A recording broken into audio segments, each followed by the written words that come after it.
Assalamualaikum warahmatullahi wabarakatuh. Hai.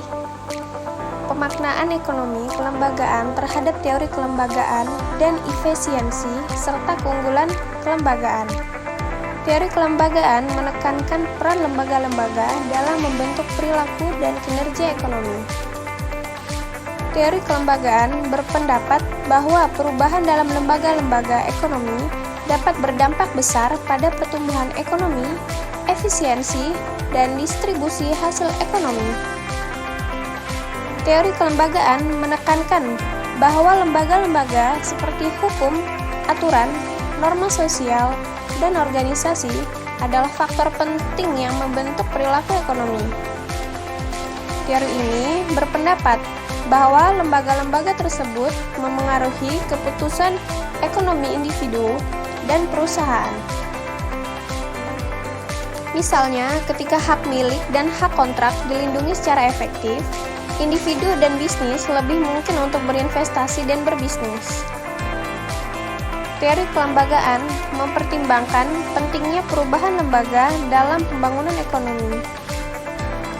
Perubahan aturan, hukum, dan praktik bisnis yang lebih baik dapat mempercepat pertumbuhan ekonomi.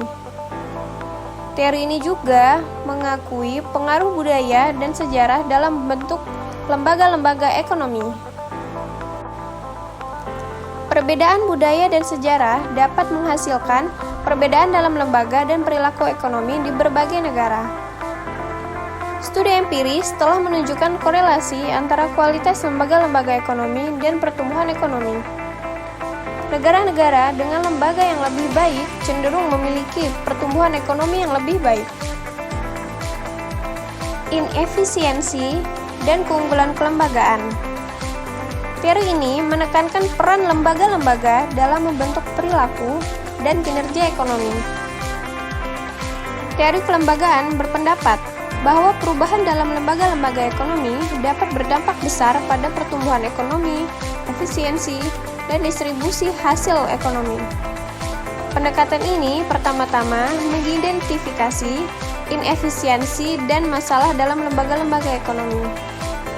Misalnya, ini bisa mencakup masalah korupsi, hambatan birokratis, atau peraturan yang tidak efektif. Menciptakan lingkungan ekonomi yang stabil dan dapat diprediksi merupakan faktor penting dalam meningkatkan efisiensi. Ini mencakup kebijakan moneter dan fiskal yang bijaksana untuk menghindari fluktuasi ekonomi yang berlebihan.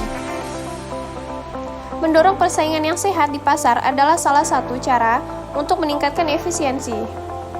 Ini mencakup penerapan regulasi yang adil dan berfungsi untuk mencegah monopoli dan praktik bisnis yang tidak sehat.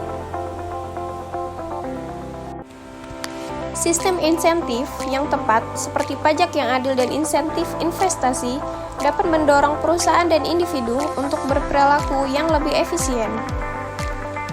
Perubahan struktural dalam lembaga-lembaga ekonomi diperlukan untuk mencapai efisiensi yang lebih besar. Ini dapat mencakup reformasi pasar tenaga kerja, reformasi perpajakan, atau restrukturisasi sektor-sektor tertentu. Sekian dan terima kasih. Wassalamualaikum warahmatullahi wabarakatuh.